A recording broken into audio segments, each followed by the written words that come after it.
A partir de agora, você assiste Verdade e Vida. Um programa da Igreja Presbiteriana do Brasil. As pessoas decepcionam você e você decepciona as pessoas. As pessoas ferem você e você fere as pessoas. Na verdade, as pessoas podem roubar sua alegria, porque as pessoas podem ferir mais a sua alma do que as circunstâncias mais adversas. Qual é o caminho da cura, da libertação e da restauração? É o perdão.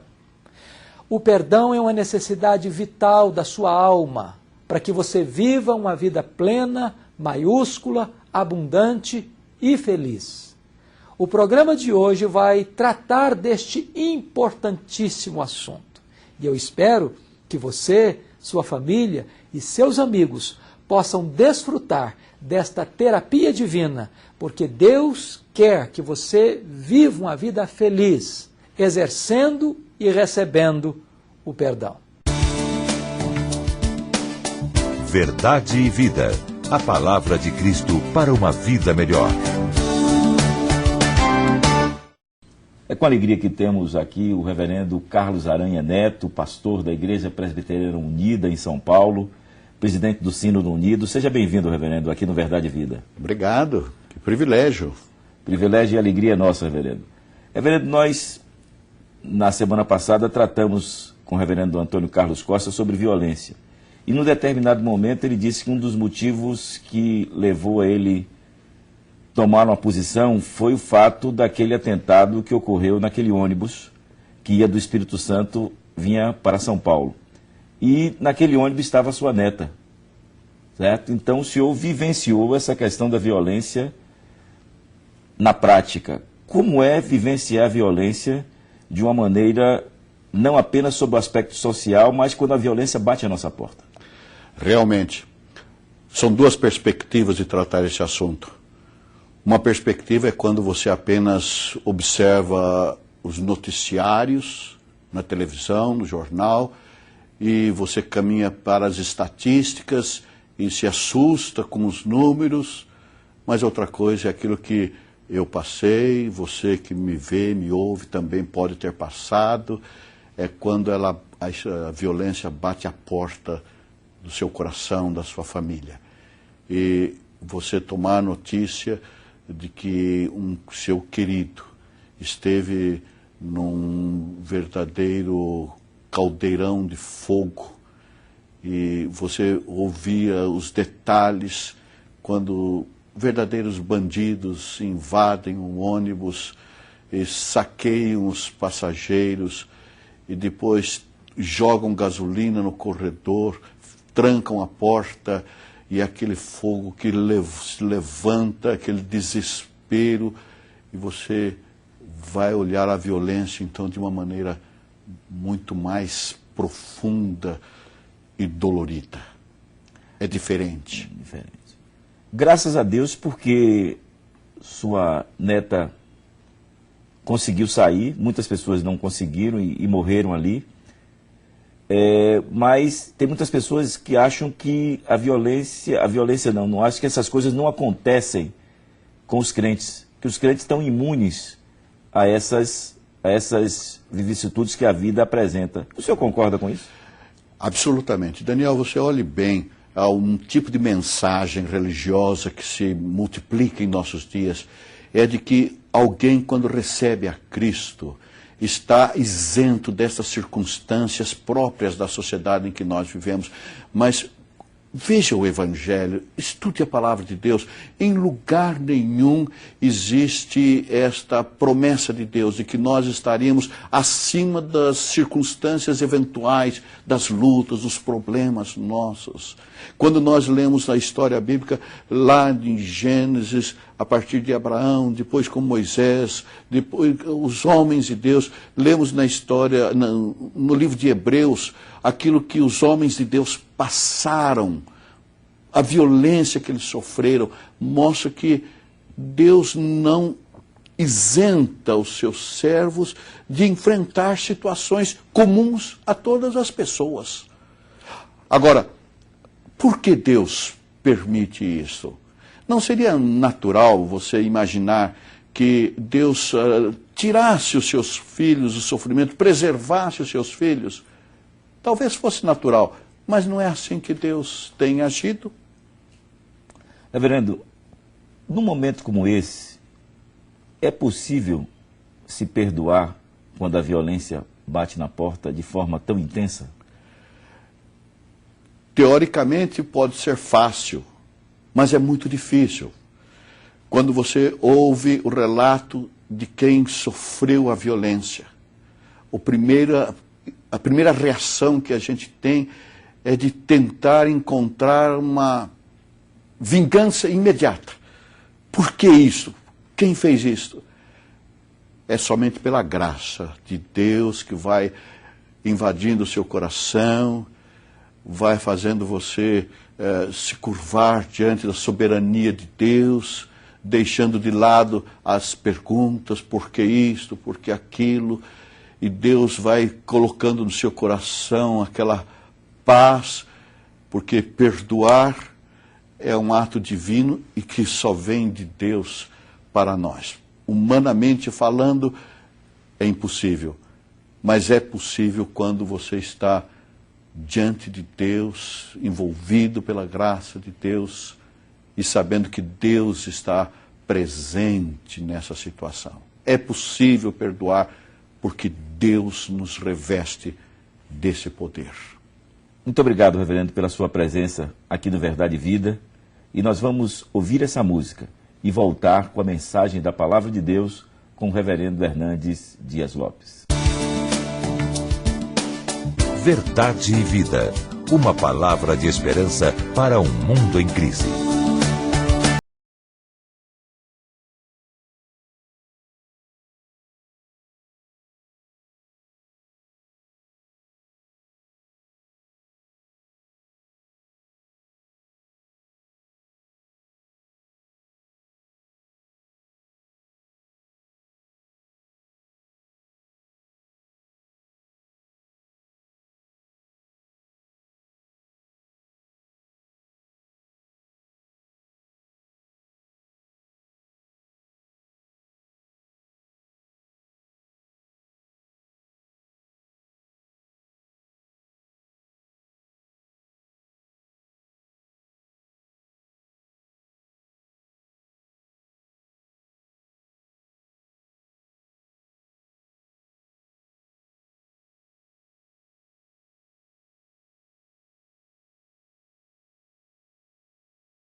pensador cristão da Inglaterra disse certa feita: é fácil você falar sobre perdão até ter alguém para perdoar. Ele estava correto na sua análise, porque uma coisa é falar sobre perdão, outra coisa é praticar o perdão. Não é simples, não é fácil, mas é necessário. Sabe por quê? Porque você tem a capacidade de decepcionar as pessoas, e as pessoas têm a capacidade de decepcionar você. Nós ferimos as pessoas, e as pessoas nos ferem. As pessoas têm a capacidade até mesmo de roubar a nossa alegria e de machucar-nos, de ferir-nos, de agredir-nos. E isso transtorna muitas vezes a nossa vida. Não há vida saudável sem o exercício do perdão. Não há vida plena, maiúscula, abundante, sem o exercício do perdão. Talvez você possa até me dizer: eu não posso perdoar. Não posso perdoar porque eu fui agredido, eu fui humilhado, eu fui ultrajado. Eu não posso perdoar porque a dívida era muito grande. Se eu contar para você o que eu sofri, como as pessoas me humilharam, como me pisaram, como me injustiçaram, você me dará razão. Eu não tenho a mínima condição de perdoar. Deixa eu dizer para você, quando você não perdoa uma pessoa, você acaba se tornando escravo dessa pessoa. Quando você retém mágoa no seu coração, quando a sua alma azeda, cheia de ranço, de ódio, de sede de vingança, você acaba convivendo constantemente com aquela pessoa com quem você não quer conviver. Você se torna algemado, preso na mesma masmorra com aquela pessoa que você não gostaria nem de conviver com ela, de lembrar-se dela ou de conversar com ela. Você está andando pelo caminho, a pessoa está lá com você. Você vai tomar uma refeição e a pessoa está lá com você. Você vai tentar descansar e trazer um tempo de refrigério para a sua alma e a pessoa está lá na sua memória. Não é sensato, não é sábio você guardar mágoas. Ainda mais, a Bíblia diz assim, que se você não perdoar, você não pode orar. Se você não perdoar, você não pode ofertar. Se você não perdoar, você não pode ser perdoado. Se você não perdoar, você adoecerá. Você vai ficar doente, emocionalmente, fisicamente. Se você não perdoar, você vai ser entregue aos flageladores, você vai ser entregue aos verdugos da sua consciência. Não há alternativa para você. O perdão é a única chance de você ter uma vida feliz, de você ter uma vida de comunhão com Deus e com o próximo. Você pode até dizer: olha, mas o que me dói, o que me machuca, é que a pessoa que me feriu é uma pessoa da mesma fé, ou uma pessoa da minha família. Ou quem sabe você pode dizer: olha, a dor mais profunda que eu sinto é que quem mais me agrediu foi meu marido, foi minha esposa, foram os meus filhos, foram os meus pais, foi o meu amigo mais achegado. Talvez por isso você esteja sofrendo mais. Porque quando a ferida é provocada por alguém mais íntimo, a dor é mais profunda mesmo. Mas nem por isso você está desobrigado de perdoar, de se humilhar e até de pedir perdão. A Bíblia diz que se você, ao trazer a tua oferta ao altar, te lembrares de que alguém tem alguma coisa contra ti, deixa a tua oferta, vai a esta pessoa, reconcilia-te com ela e depois vem e faze a tua oferta. Sabe por quê? Nós não podemos estar bem com Deus se nós não estamos bem com o próximo. A Bíblia diz assim: você não pode dizer que ama a Deus se você não ama o seu próximo, a quem você está vendo e convivendo com ele. O perdão é o caminho da restauração da nossa vida. Eu confesso para você que o momento mais doloroso da minha vida foi quando eu perdi um irmão de 27 anos, que completara 27 anos no dia anterior, e ele foi assassinado, brutalmente assassinado, pelo primo da sua mulher, Foi uma dor cruel, foi uma dor terrível. Naquele momento eu perdi a voz. Foi como um soco na boca do meu estômago. Eu fiquei transtornado quando recebi aquela notícia. Mas a primeira palavra que Deus botou na minha boca em seguida foi esta: eu perdoo o assassino. Porque eu só tinha duas escolhas: ou perdoava, ou adoecia. Ou perdoava, ou a minha vida tornar-se-ia um inferno. Não há possibilidade de você viver e viver bem, a não ser que você libere perdão. A não ser que você esprema todo o pus desta ferida, que você arranque estas setas envenenadas do ódio do seu coração, para que você seja curado, para que você seja restaurado, para que você experimente a vida plena e abundante que Deus te tem a oferecer. Eu só pude compreender perdão quando eu parei para analisar uma parábola que Jesus contou. Esta parábola está na Bíblia, lá no Evangelho de Mateus, capítulo 18, versos 23 a 35. É a parábola do credor incompassivo. Esta parábola diz assim, que o rei estava acertando conta com seus servos. Então ele se aproximou de um servo que lhe devia 10.000 talentos. E o rei então deu ordens para que se vendesse sua mulher e seus filhos para quitar aquela dívida. Mas aquele servo prostrou-se diante do rei e disse assim: tem paciência comigo, que eu tudo te pagarei. E diz a Bíblia que o rei perdoou àquele servo aquela grande dívida. Mas lá na frente, aquele servo encontrou um conservo que lhe devia 100 denários. E o seu conservo lhe fez o mesmo pedido: tem paciência comigo, que tudo eu te pagarei. Mas ele não teve paciência, lançou-o na prisão até que ele saldasse a sua dívida. Os seus amigos ficaram revoltados e fizeram chegar ao rei esta notícia. O rei o chamou e disse: servo malvado, servo de coração duro, eu te perdoei aquela grande dívida e não pudeste perdoar ao teu conservo esta pequena dívida, pois serás entregue aos verdugos até que pagues o último centavo. A parábola então termina. E eu não entendi nada da parábola. Sabe por quê? Porque eu não sei o que significa 10.000 talentos, eu não sei o que significa 100 denários, ficou dito pelo não dito. Eu não peguei o ponto central da parábola. Deixa eu explicar para você um fato.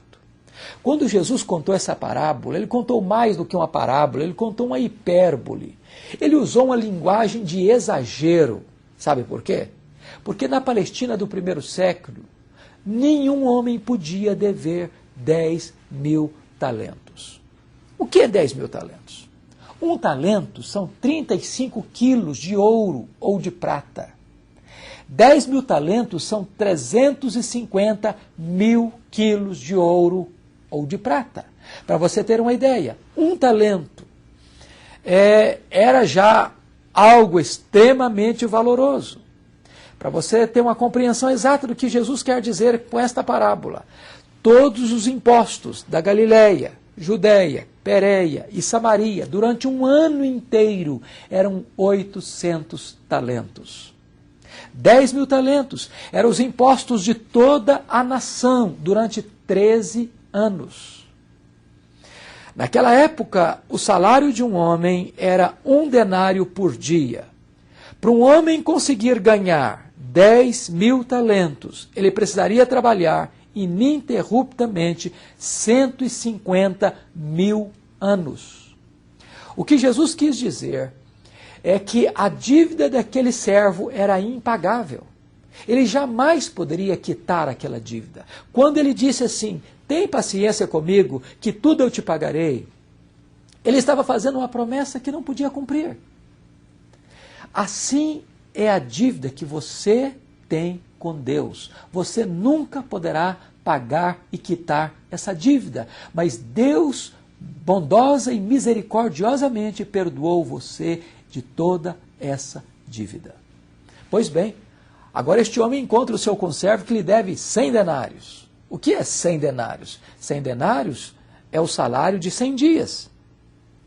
100 denários é 600.000 vezes menos do que 10.000 talentos.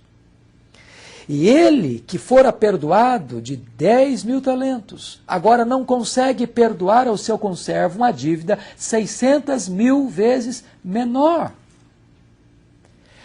É isso que Jesus quis ensinar. Você nunca poderá dizer, olha, eu não vou perdoar porque eu fui muito abusado, eu fui muito ferido, eu fui muito machucado, a dívida foi grande demais. Sabe, Deus perdoou você de uma dívida muito maior, infinitamente maior. Você não tem o direito de dizer, eu não perdoo, porque Deus já perdoou você muito mais. Então, o caminho é o perdão. Certa feita, os discípulos chegaram para Jesus e Pedro, como líder do grupo, o mais falante, disse, Senhor, até quantas vezes eu devo perdoar alguém? Até 7 vezes? Pedro pensou, Jesus vai me aplaudir, porque perdoar até 7 vezes, o número da perfeição, é algo inimaginável. E Jesus respondeu, não apenas até 7, mas até 70 vezes 7. Jesus não estava querendo dizer 490 vezes, não. Jesus estava querendo dizer o seguinte, que não tem limites para o perdão. A Bíblia diz assim, que eu devo perdoar como Deus em Cristo me perdoou. O perdão de Deus para nós é um perdão ilimitado. Deus nos perdoa, e diz a Bíblia que Deus nos perdoa completamente, Deus nos perdoa totalmente, e Deus não se lembra mais das nossas falhas e das nossas transgressões. Ele desfaz o nosso pecado como a névoa. Ele afasta o nosso pecado como o Oriente se afasta do Ocidente. Deus lança os nossos pecados nas profundezas do mar, e deles nunca mais se lembra. Corre ten Boom disse que Deus joga os nossos pecados nas profundezas do mar e bota uma placa ali. É proibido pescar aqui. É assim que você deve perdoar. Talvez você está vivendo uma vida infeliz porque você tem mágoa no coração. Você tem feridas na alma. Talvez você está vivendo uma vida de opressão, uma vida de tristeza, uma vida de ansiedade, uma vida até de depressão.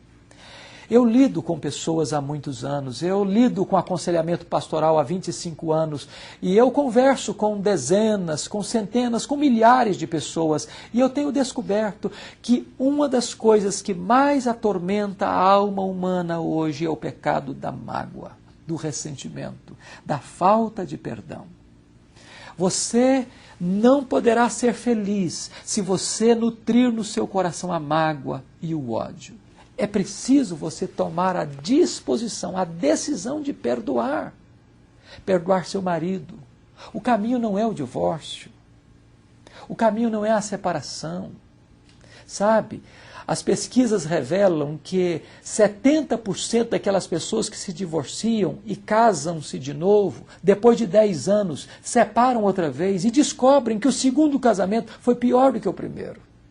O remédio não é o coração duro, o remédio é o perdão, é a cura, é a reconciliação, é a restauração. Deus quer uma vida feliz para você. Deus tem um projeto de vida para você que passa por uma vida bem-aventurada, feliz, abundante, maiúscula. E o remédio e o caminho é o perdão. Eu quero dizer para você algo maravilhoso. É possível perdoar. É possível você construir pontes em vez de cavar abismos. É possível você ter a disposição de restaurar relacionamentos quebrados. É possível você tomar a decisão de ir ao encontro daquela pessoa que feriu você e liberar para ela perdão. Como Jesus Cristo fez lá na cruz. As pessoas o pregavam na cruz, zombavam dele. Ultrajavam a Jesus, mas Jesus ao mesmo tempo orava e dizia, Pai, perdoa-lhes, porque não sabem o que fazem. Talvez você possa dizer, mas Jesus é Deus e eu não sou como ele. Pense então em Estevão, que estava sendo apedrejado, estava sendo humilhado, e na mesma medida em que ele estava sendo apedrejado, ele disse, Senhor Jesus, não imputes a estas pessoas o seu pecado. Você pode perdoar. A Bíblia diz, se alguém fere a você uma face, volta a outra. Se alguém quer levar você, constranger você a andar uma milha, vai 2. Se alguém quer tomar a sua roupa, dê a capa também. Deus quer lhe dar a capacidade de você ter uma reação transcendental. E o caminho é o perdão. Eu quero orar por você, eu quero orar com você. E hoje você pode ser uma pessoa livre da mágoa. Hoje você pode escrever uma carta, você pode mandar um e-mail, você pode fazer um telegrama, você pode fazer uma ligação. Quem sabe você possa fazer uma visita, até uma viagem. Mas não deixe pendência na sua vida. Hoje mesmo é o dia de você perdoar e ser perdoado. Feche os seus olhos, eu quero orar por você. Deus, eu quero te pedir agora em nome de Jesus, que tu predisponhas o nosso coração para o perdão, que não haja nenhuma reserva de mágoa e de ressentimento em nossa alma, que esta ferida seja fechada e que esta cura possa brotar, a fim de que possamos experimentar a vida plena e abundante que Jesus Cristo nos oferece. Ajuda-nos, Deus, a perdoar, a pedir perdão e a receber a cura da reconciliação, em nome de Jesus. Amém. Deus te abençoe, em nome de Jesus. Verdade e Vida, mostrando o caminho do perdão e da vida eterna. Eu sou o caminho, e a verdade e a vida. Ninguém vem ao Pai senão por mim.